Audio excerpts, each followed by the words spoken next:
light. Shadows creep and crawl with every scream. Hear the echoes call. Synths and guitars in a haunting blend. An 80s vibe where the terror transcends. Shocktoberfest, scream until dawn. In your nightmares, the terror's reborn. Lights flash, monsters take flight. Embrace the darkness. It's a metal night. Hey everybody, Wildman Wes here, and welcome back for day 29 of Shocktoberfest 80s Rewind. It's been a crazy journey, hasn't it, folks? Well, it's just about to get crazier. Going into the midpoint of our time gap of 1989, we look at the quasi-horror comedy Intruder. This movie is about a young girl named Jennifer who is working at a grocery store. And she gets a visit from her ex-boyfriend named Craig, who had just gotten out of prison because right before they broke up, he got into an altercation with somebody, and that person, well, they didn't make it out alive. Well, she is telling him that she wants nothing to do with him and he needs to leave.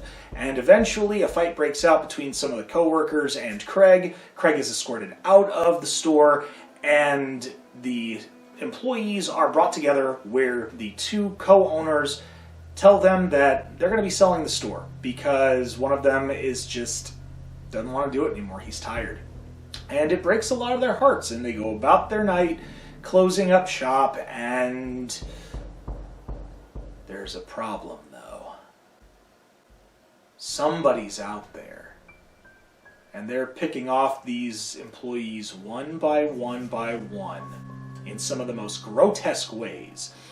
In the midst of all this, Jennifer is getting harassing phone calls from Craig, and she's telling him to leave her alone and leave her alone and leave her alone, and they eventually call the police. The police show up but don't see anything.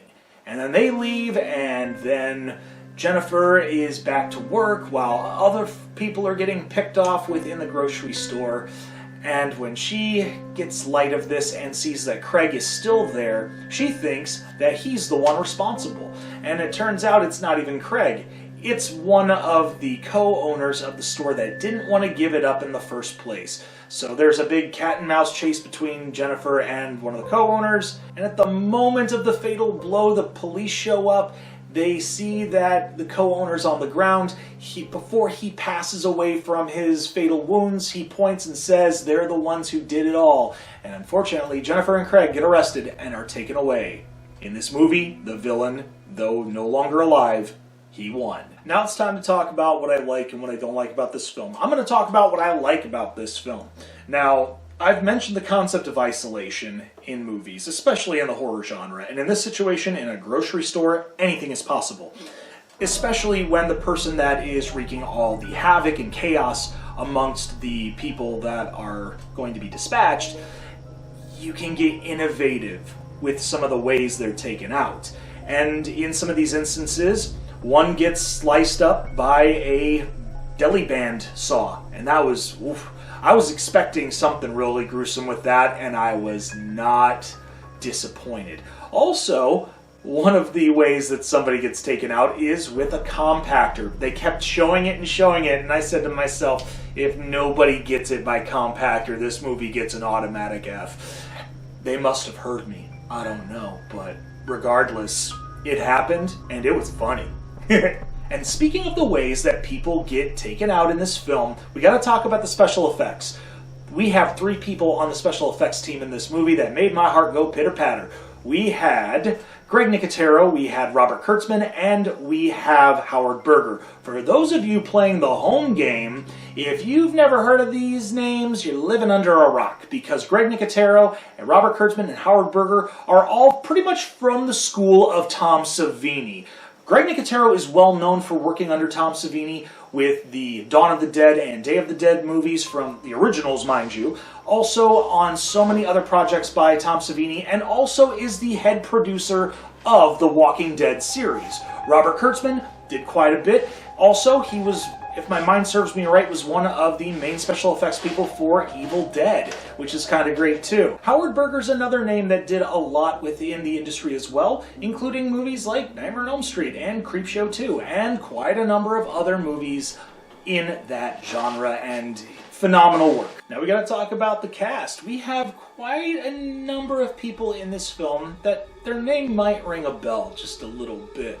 We have Elizabeth Cox, we have Renee Estevez, we have Dan Hicks, we have David Bynes, we have Sam and Ted Raimi, Bruce Campbell, and let's see, Craig Stark, and Tom Lester. Those are some of the names that I remember. Some of them are kind of muddied, but when you see Sam, Ted Raimi, and Bruce Campbell, you kind of have a feeling that this movie is very Evil Dead-esque. And I bring that up because the person directing this film was Scott Spiegel, who is known for working on the Evil Dead series, especially Evil Dead 2 Dead by Dawn. Sadly, Scott passed away a few weeks ago, and the horror community was pretty saddened by it. I know I was, and it was only fitting that I made sure that this movie was on here. Then again, I had this on the list to begin with, and seeing that he had passed away, I have to give respect on this because, hey, it was one of Scott's movies. It was one of his babies. Now, as I've talked about the things that I like and showing respect to people that were involved in this movie that are no longer with us, now comes the moment where I have to talk about what I don't like. And the biggest thing for me was that halfway through the movie, when you start seeing people getting picked off, you see the silhouette of the person responsible. And there was only one person in that movie that had a receding hairline.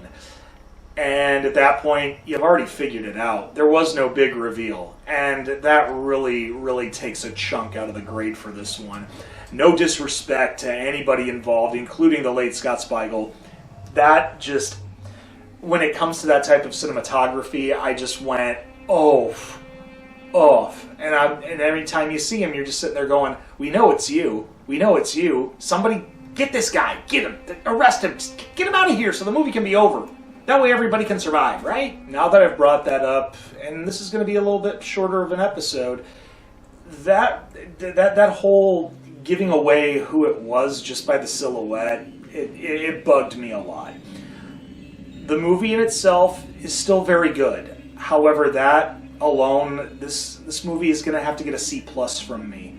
Because, let's face it, when you have people that have worked on movies like Evil Dead, that were known for just a lot of interesting cinematography, and drop the ball years later, oof, that broke my heart.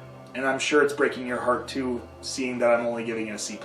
Well, to shake this awkwardness off, in case anybody gets really mad about the grade, we hope you at least enjoyed the description of the film of Intruder. If you've seen this movie and you agree with me, leave a thumbs up. And if not, hey, I get it. You know, these are some of those movies that people do really like and appreciate. And I do too. It's just that certain moments that give things away, especially when it's the first time watching it, I'm still awkward. But anyways, make sure you share on social media and push that subscribe button and ring the bell for instant notifications. Until then, I'm Wildman Wes, and we will see you tomorrow for day 30 of Shocktoberfest 80s Rewind, where we close out 1989. Take care, and as always, stay scared, kiddies.